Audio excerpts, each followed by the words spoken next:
Бұл эфирде мен алма-піс аузыма түс деген қазақтарға мен сөйлессем деп едім. Өзіммен өзім отырып сөйлессем де. Мәселе, менің адвокатым әлгі 25 тәулікке жатқан кезде маған сырттан сәлемдеме жеткізіп еді.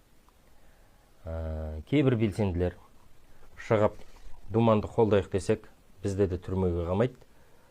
Сондықтан шетелден көмек сұрау керек шығар деп айтты деп. Қайталап айтам, мен осының алдындағы 25 тәулікке қамалған кезімде. Сосын Ғалым Нұрпейісов адвокатым сол кезде айтады. Бақытжан Төреғожиновмен, Жовтиспен тағы да басқа азаматтармен сөйлестік. Ол кісілер дейді, жаңағы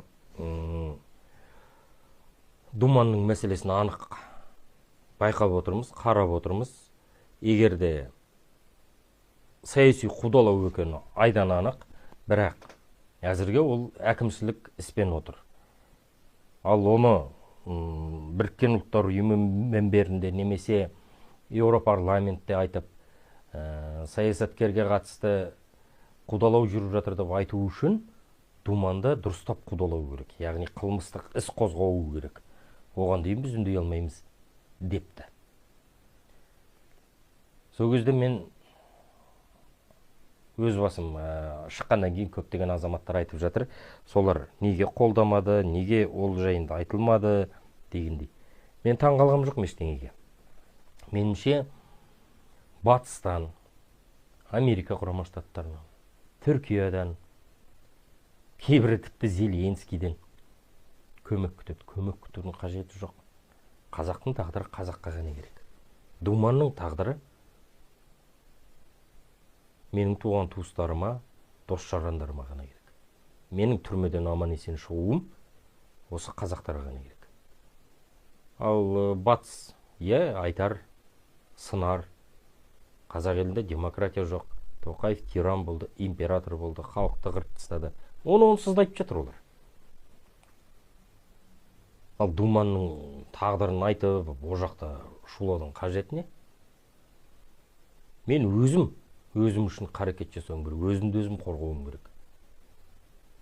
Түрмеде отыр Марғұлан Боранбай, Данат Намазбай, Ермек Нарымбай. Шығарды ма, шығарған жоқ. Біз бардық, шулаймыз. Бірақ өзгеріс жоқ. Билік өз дегенін істеді, істей береді.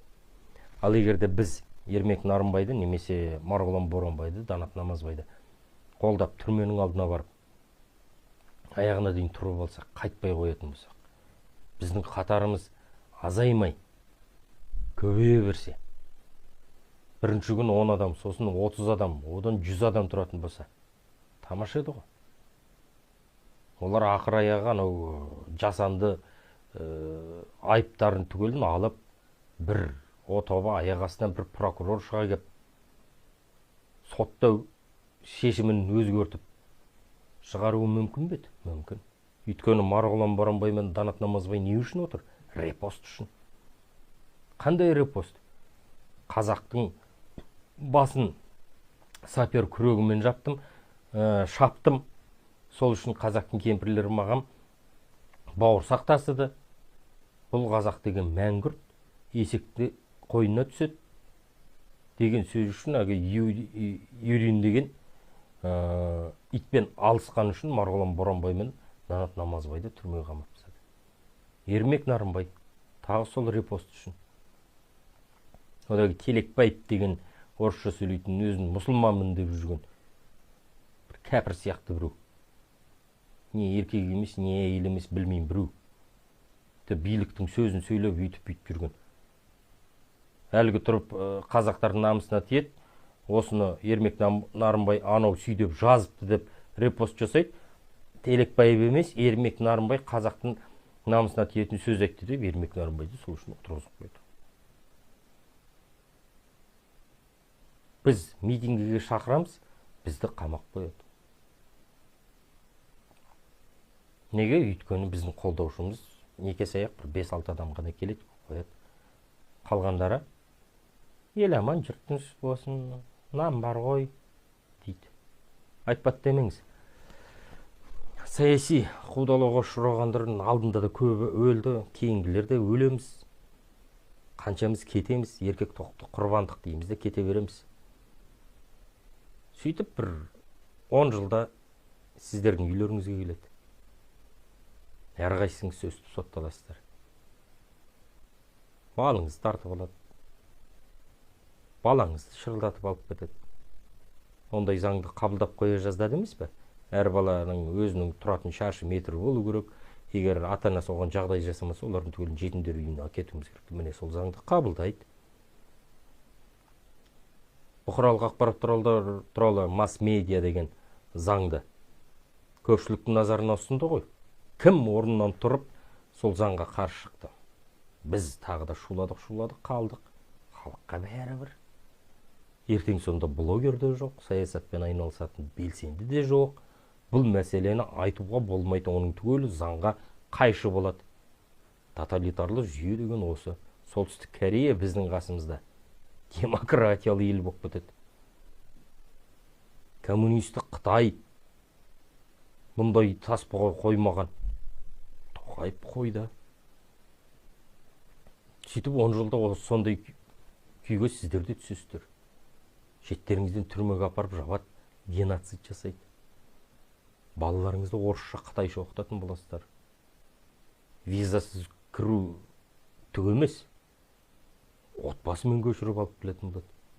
Әр қазақ өзінің үйінен жартысын Қытайға немесе орысқа беруге міндетті.